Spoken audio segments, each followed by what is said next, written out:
I'm going to sign right now some executive orders, and Will, if you would come forward. Yes, sir. I'll start thinking about signing them, right? A few things for you today, sir. First, we have a pardon for Devin Archer. Devin Archer was a former business partner of the Biden family.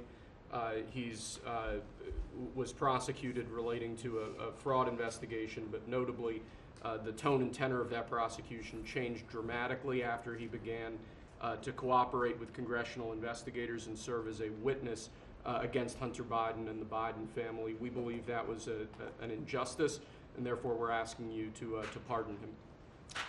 And many people have asked me to do this. They think he was treated very unfairly. And I looked at the records, studied the records, and he was a victim of a crime, as far as I'm concerned. So we're going to undo that.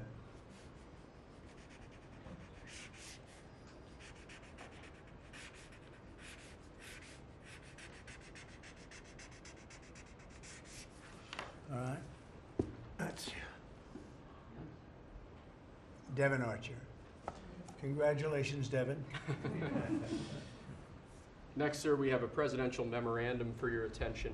This memorandum requires the immediate declassification of all FBI files relating to the Crossfire Hurricane investigation. This was obviously one of the instances of the weaponization of law enforcement powers of prosecution against you and others. We believe that it's long past time for the American people to have a full and complete understanding of what exactly is in those files. Which gives the media the right to go in and check it. You probably won't bother because you're not going to like what you see. But this was total weaponization. It's a disgrace. Should never happen in this country. But now you'll be able to see for yourselves, all declassified. Is that correct? Would you Yes, sir. say?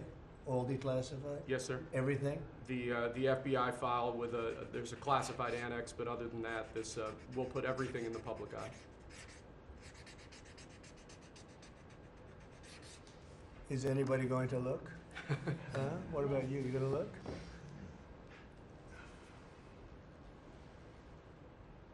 And frankly, the FBI should be ashamed of themselves, and so should the Department of Justice, and so should Biden. Okay?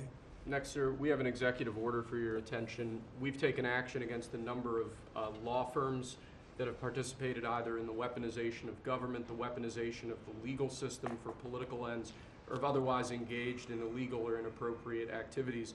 The law firm of Jenner and Block is one of these law firms. This is a law firm that, as you know, employed Andrew Weissman after he came off of the Mueller investigation. It's a law firm that's engaged in invidious racially and sexually discriminatory practices. It's also a law firm that has participated in the weaponization of the legal system against American principles and values, and we believe that the measures in this executive order will help correct that. And Andrew Weissman is the main culprit? He's certainly with respect to this firm. He is one of a number of reasons that we believe this executive order is warranted. He's a bad guy.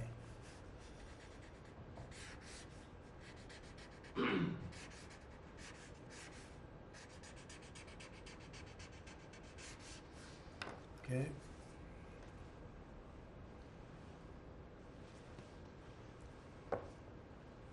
Next, sir, we have an executive order for your attention relating actually to government payments.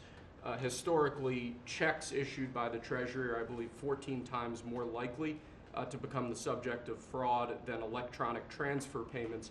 This is an executive order that's going to push the Treasury Department to modernize its payment system to ensure that where possible they're using electronic methods of payment as opposed to paper checks in order to reduce waste, fraud, and abuse in the government. Which is obviously an endeavor that we've been pursuing in numerous aspects of government under your leadership.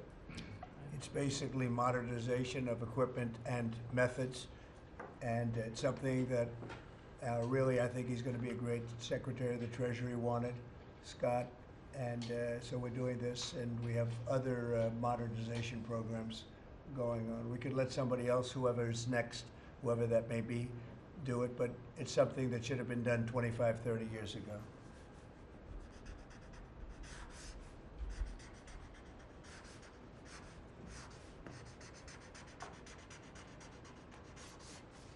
Okay.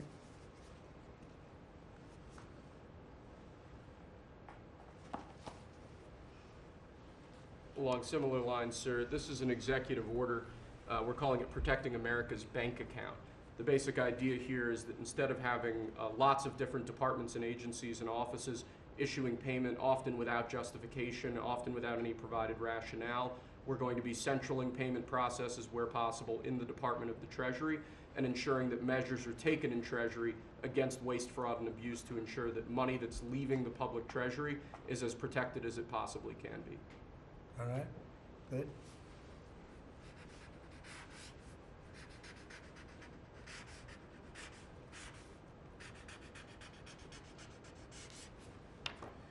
Many of these things should have taken place decades ago or longer. Lastly, sir, we have an executive order for your attention on the very important subject of election integrity. We believe that this executive order is the farthest reaching executive action taken in the history of the Republic to secure our elections. Among numerous other aspects of this executive order, this is going to cut down on illegal immigrants on the voter rolls, ensure that the Department of Homeland Security and the data that they have available is being fully weaponized to ensure that illegal immigrants aren't voting. This will include a citizenship question on the federal voting form for the first time.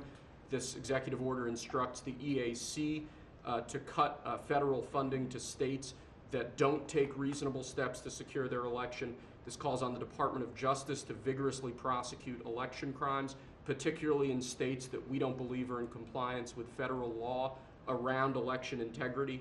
I could go on and on for a while, sir, but compliance with National Election Day rules, cracking down and investigating and prosecuting foreign interference in our elections, revoking President Biden's Executive Order 14019, which essentially weaponized government to corrupt and pollute our election process. There's a lot in here, but we believe that these are very important steps that we need to be taking as an administration at your direction to ensure that our elections are as secure as they possibly can be. Okay, you all understand that? Yes? Election fraud, you've heard the term? Will end it, hopefully. At least this will go a long way toward ending it. There are other steps that we will be taking in the coming weeks, and we think we'll be able to end up getting fair elections.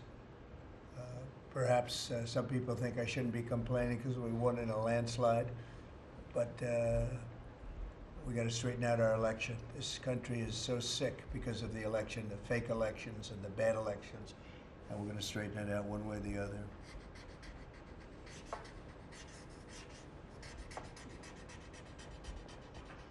And it's an honor to sign this one. To sign all of them, but to sign this one is a great honor.